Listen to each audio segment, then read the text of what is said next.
परिचय। दिसंबर का महीना है। अनु बहुत रोमांचित है। क्रिसमस 25 दिसंबर को मनाया जाना है और सैंटा क्लॉस उसके लिए तोहफे लेकर आएंगे। आज 10 दिसंबर है और अनु एक कैलेंडर की मदद से क्रिसमस में बाकी बचे दिनों की गिनती कर रही है। क्या आप जानते हैं कैलेंडर कैसे इस्तेमाल किया जाता है? आइए आपको बताते हैं कि दिनों की गिनती कैसे की जाती है। आओ सीखें। कैलेंडर के बारे में कुछ बातें बता पाना, कैलेंडर से जुड़ी कुछ ट्रिक कर पाना, कैलेंडर से संबंधित समस्याओं को हल कर पाना, कैलेंडरों के इस्तेमाल के बारे में बता पाना।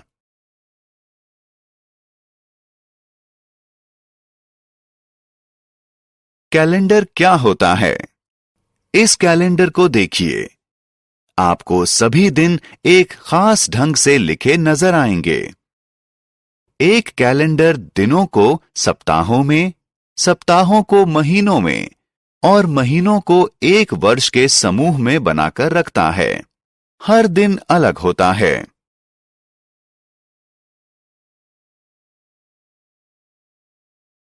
कैलेंडर से जुड़े तथ्य। किसी साल में 12 महीने होते हैं। ये महीने हैं जनवरी, फरवरी, मार्च, अप्रैल, मई, जून, जुलाई, अगस्त, सितंबर, अक्टूबर, नवंबर और दिसंबर। अगर साल के सभी दिनों को गिना जाए तो उनकी संख्या होगी 365 दिन। हर महीना सप्ताहों में बटा होता है। हर सप्ताह में सोमवार से रविवार तक 7 दिन होते हैं। हर महीने में 30 या 31 दिन होते हैं। केवल फरवरी में 28 दिन होते हैं। क्या आप जानते हैं कि लीप ईयर यानी लौंद के साल में एक अतिरिक्त दिन फरवरी के महीने में जोड़ दिया जाता है? इसलिए लीप ईयर में 366 दिन होते हैं।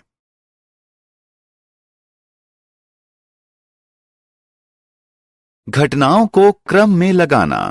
अनु स्कूल में है। उसने कुछ महत्वपूर्ण तिथियों को क्रम के बिना लगाया है। आइए इन घटनाओं को उस क्रम में लगाएं जैसे ये साल में आती हैं। पहले नया साल, उसके बाद गणतंत्र दिवस, उसके बाद स्वतंत्रता दिवस, उसके बाद महात्मा गांधी का जन्मदिन और सबसे बाद में बाल दिवस, जो हमारे पहले प्रधानमंत्री पंडित जवाहरलाल नेहरू का जन्मदिन है। कैलेंडर से जुड़े सवालों को हल करना। क्या आप जानते हैं कि कैलेंडर कई समस्याओं को हल करता है? आप बड़ी आसानी से किसी कैलेंडर पर दिनों और तारीखों को पढ़ सकते हैं। आइए जुलाई 2012 के महीने पर नजर डालें। क्या आप बता सकते हैं कि ये महीना कौन से दिन पर खत्म हो रहा है? जी हां, मंगलवार को। 13 जुलाई को कौन सा दिन पड़ रहा है? सही जवाब, शुक्रवार। दूसरे शनिवार को क्या तारीख है? बिल्कुल सही, 14 जुलाई। क्या 21 तारीख को रविवार है? नहीं, 21 तारीख को रविवार नहीं है। इस महीने में कितने बृहस्पतिवार हैं? जी हां, इस महीने में 4 बृहस्पतिवार हैं। कैलेंडर से जुड़ी तरकीबें। आइए अब समय है कैलेंडर से जुड़ी कुछ तरकीबें जानने का। आप उदाहरण के तौर पर बॉक्स में 5 संख्याएं जोड़ सकते हैं। सोचिए, इनका योग 80 आता है। लेकिन ये योग हमें मिला कैसे? बस बीच वाली संख्या को 5 से गुणा कर दीजिए। याद रखिए कि ये जादू उन लाइनों के सिलसिले में काम आता है जिनमें 5 की संख्या होती है। कैलेंडर के साथ कुछ मजे करना। आइए कैलेंडर के साथ कुछ मजे करते हैं। मान लीजिए आपका मित्र किसी महीने में 4 संख्याओं 15, 16, 24 और 25 को चुनकर आपको उनका योग दे देता है। तो फिर केवल योग के जरिए आप इन 4 संख्याओं की पहचान कैसे करेंगे? सोचिए, ये आसान है। तरकीब ये है कि आप पहले इस संख्या को 4 से भाग करें और फिर इसमें 5 घटा दें। आपको पहली संख्या 15 मिल जाएगी। बाकी 3 संख्याओं के लिए पहली संख्या में 1, 9 और 10 जोड़ दें। आप कुछ दूसरी संख्याओं के साथ भी ऐसी कोशिश कर सकते हैं।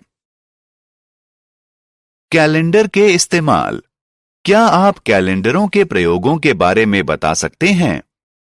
कैलेंडरों का इस्तेमाल किया जाता है दिनों की पहचान के लिए, किसी घटना को दर्ज करने के लिए, निजी कार्यक्रमों का ध्यान रखने के लिए, मौसम में बदलाव की पहचान के लिए।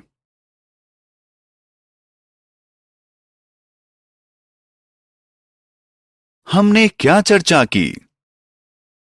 कोई कैलेंडर दिनों को सप्ताहों में, सप्ताहों को महीनों में और महीनों को एक साल में समूह बनाकर रखता है। किसी साल में 365 दिन होते हैं जो 12 महीनों में बटे होते हैं। लीप ईयर में 366 दिन होते हैं। घटनाओं को क्रम देने में कैलेंडर मददगार होते हैं। दिनों और मौसमी परिवर्तनों की पहचान करने, घटनाओं को दर्ज करने और निजी कार्यक्रमों का ध्यान रखने में कैलेंडर उपयोगी होते हैं।